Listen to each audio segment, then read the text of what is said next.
Everybody stay away from the can. I'm back. This is Shane Bedingfield / AKA Texas Torque Wrench.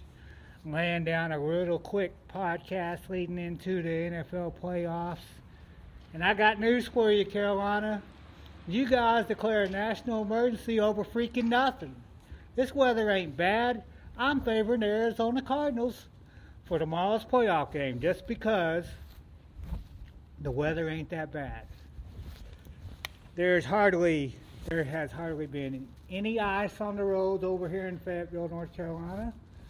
I mean, this is absolutely the weirdest thing I've ever seen. National emergency, and nothing really has happened.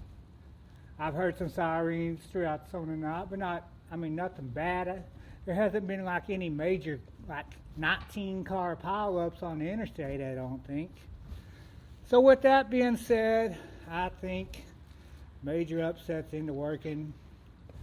I was sort of thinking about there today that, Carolina's getting to be an awful lot like Buffalo Bills. They just can't, they come close, but they just can't get the job done. And, this weather says it all. I cut my hair. I told you, I cut my hair. The Earth shifts axis. The stars realign. And the Carolina Panther winning streak's over. It's just a fact of life. I've said it once, I've said it a million times. When my hair gets cut, the Earth shifts its axis. It's over. So, I know. Spoiler alert, that's the buzz killer. That's the buzz killer right there for the Carolina Panthers. It's over. So, speaking of which, my boy Larry Fitzgerald, he's the one that really turned me on to the Panthers. You remember his little catch he made in the old movie Jerry Maguire? He's the true star. He's the one that deserves the ring. They're going to win tomorrow just because of him. They're going to come out there. If the weather's anything like it is today in Fayetteville, the Cardinals have already won the game. And if it's bad, I have a feeling, if it's really bad weather, I think the reverse psychology is going to happen. I don't think Cam Newton can run on snow or ice. So, you ever notice he is a fair weather player? And whenever the chips get down, he ain't going to be able to get it done. So, even if they do get it past here, they're going to be playing some cold weather teams in Denver or the Patriots. And the AFC is better anyway. Spoiler alert, buzz killer.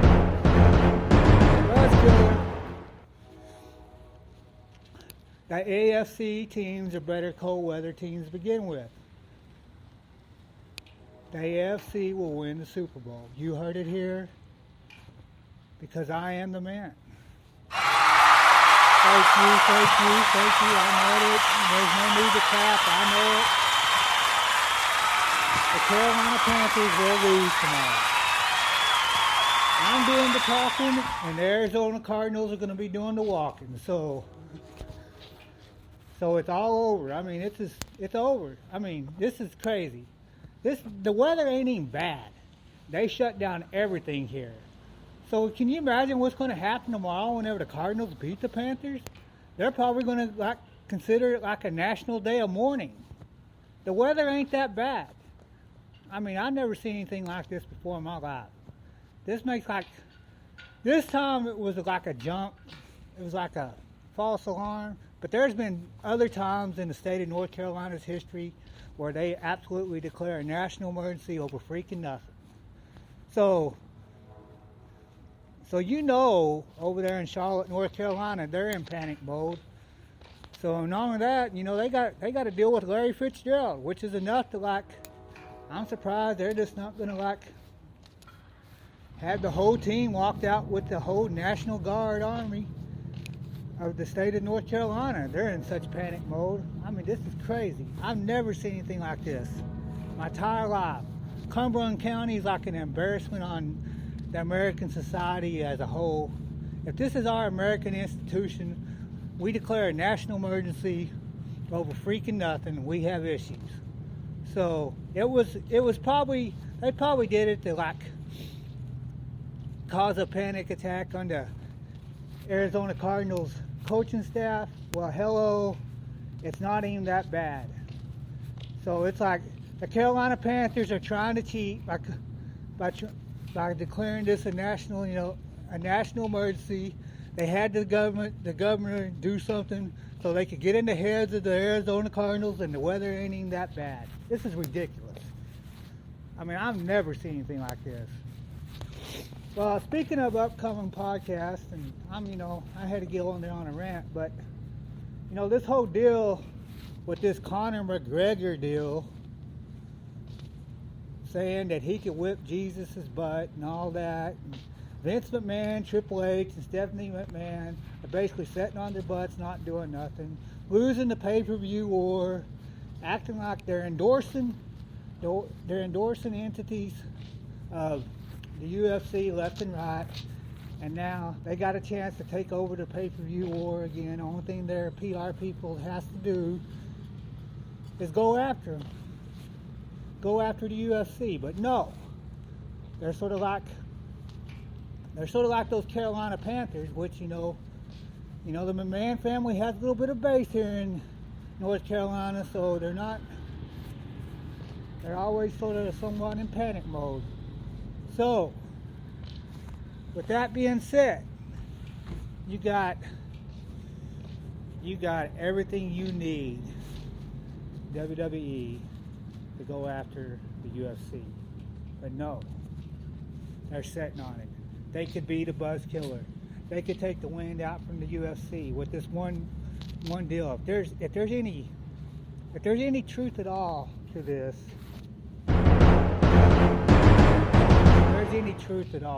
that Conor McGregor actually said that. They got everything right there. They can go on a complete PR character assassination of Dana White, the UFC, and the people that he promotes. Everything's there to do it. Only thing he has to do is do it. Vince, Triple H, and Stephanie. But if they sit on it and don't do nothing, they're looking like they like getting beat.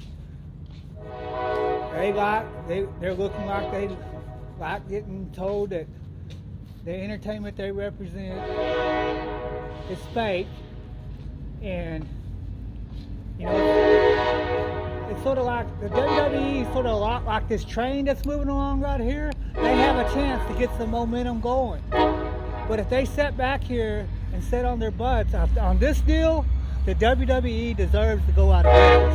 They got a chance right now to take over the pay-per-view business. And hello, if it's a pay-per-view, they're dealing with it. They're fighting it. They're in war with it. It's a fact of life. It's the way it is. It's sort of like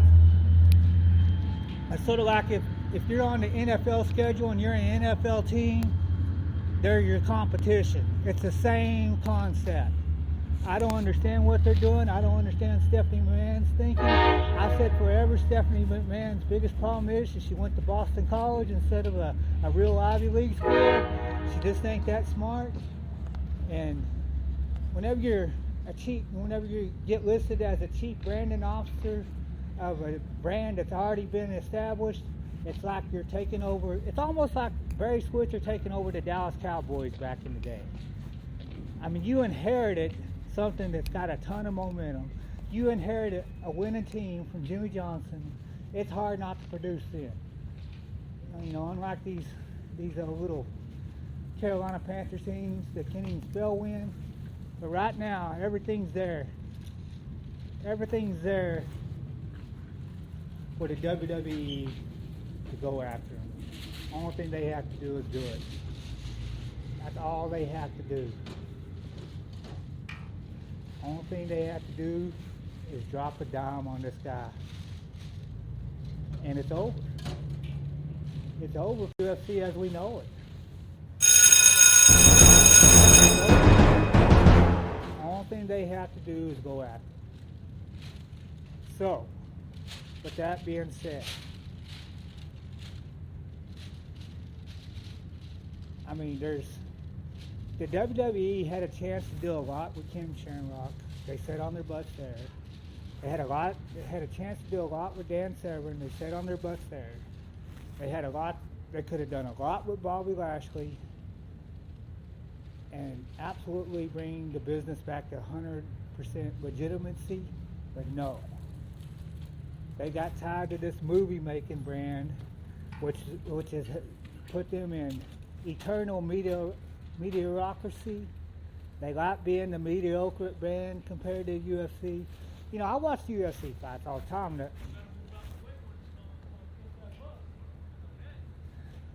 Man, that guy's he's got a committee running in his head. You got to see this guy out here live in downtown Fayetteville, North Carolina. Anyway, back to our subject. What you have is you got a company in the WWE who likes being mediocre. Because the wrestling business right now is down.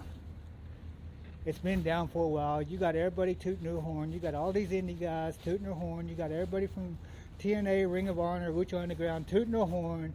And right now, nobody is really drawing crazy money. You got Vince McMahon at WWE. The reason why they're drawing their money is they got a marketing machine that ain't getting used to its full potential. I mean, it's just like, right now we need J.R. Ewing running wrestling. We don't need somebody from damn Boston College running the shit. It just ain't gonna work. Excuse my language, but it just happened. You know, I'm laying down the raft and you guys are listening. That's all there is to it. But if J.R. Ewing was running this, you know, wrestling would stand a chance again. But right now, you got a guy who is coming across like he's like being Dana White's little yes man. You know, they're advertising themselves being two different entities. You know, I proved to you right there. You know, I just got done saying, you know, if it's a pay-per-view, you're in competition with them. It doesn't matter if it's boxing, wrestling, or MMA. You're in competition with them. It's just a freaking fact of life. I know, thank you. Thank you. You heard it here. I'm laying it down like it is. It's the same buddy here to catch the forklift. I hold no punches back. I am the creator of the creation, the agitator of agitators, the man with the plan,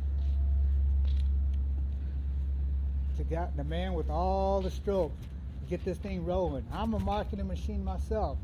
Don't think for a minute as soon as I make this podcast that I'm not posting it all over the internet, because everybody knows I am the internet. Bill Gates comes through me whenever he wants to do something. Mark Zuckerberg texts me if he has an idea or not. It's just a freaking fact of life. I am the internet. I'm the internet guy that has a vast amount of experience in a lot of stuff. And like I said, and I will repeat this quote again, if J.R. Ewing was running wrestling, we would have a chance. But right now, you got a yes man, and you got a man who looks like he likes playing second fiddle to Dana White and the Ferreros, or whatever their name is, that run the UFC. But you like being second fiddle, you're going to be beat. I think for the first time in his life, Vince McMahon likes being Eric Bischoff. You know, that's the way it's coming across. Instead of using this to step up his game, get creative, use some of the entities he has in Brock Lesnar to bring this business back full tilt again. It's like having a bad offensive coordinator who doesn't know what to call on third down. That's the way Vince McMahon's coming across right now. He looks like he doesn't know what to call on third down. So, this may be, I've said it once, I said it, and I'll say it again, you may be looking at the last 20 years of pro wrestling as we know it. If Armageddon doesn't take out the earth, Wrestling's going to go before Armageddon happens. It'll be gone for 10 years. Pro wrestling as we know it will be gone for 10 years before Armageddon happens. That was a... This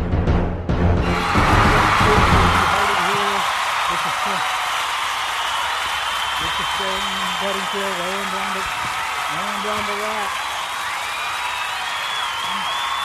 I'm giving you the beat of the whole wrestling business / pay-per-view business all at once. There's a good chance that pro wrestling is going to end before Armageddon happens. So, with that being said, I'm just going to give you a short synopsis today of how I feel and how I feel like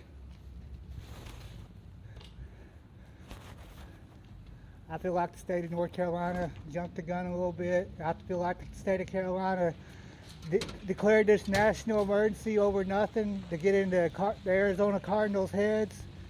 It's not even bad weather here in Fayetteville. If it's a blizzard, I want to see 12 foot of snow. Right now in the ground in Fayetteville, there is not a lick of snow anywhere.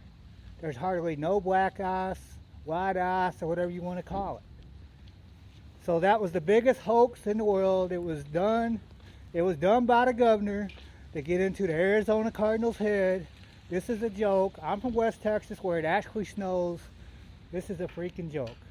In Texas, we don't call a snow day until there's at least 6 inches on the ground.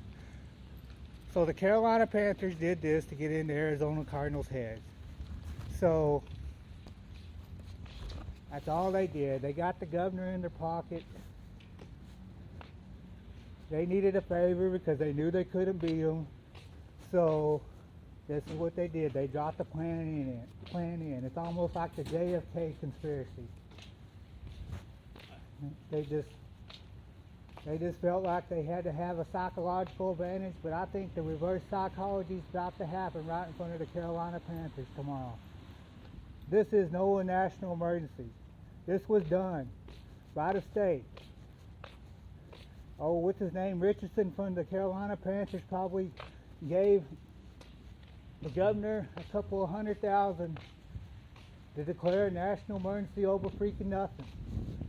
So, with that, I'm going to leave you with that thought going into the game, that the state of North Carolina and the Carolina Panthers owner, Richardson or whatever his name is. You know, it's real funny. If his name was Jones, I'd actually remember his last name. But he's Richardson, so we might as well say loser. So they're in cahoots with each other. They declared a national emergency to get into Arizona Cardinals' head, and it's not even an emergency. It's the biggest hoax that's ever happened in the National Football League. It's cheating. It makes everything that Bill Belichick supposedly or allegedly done look like the biggest joke in the world. So, with that, I'm telling you that the Arizona Cardinals will win tomorrow. Larry Fitzgerald will have a heyday. This is the biggest joke in sports history. With that, I'm out.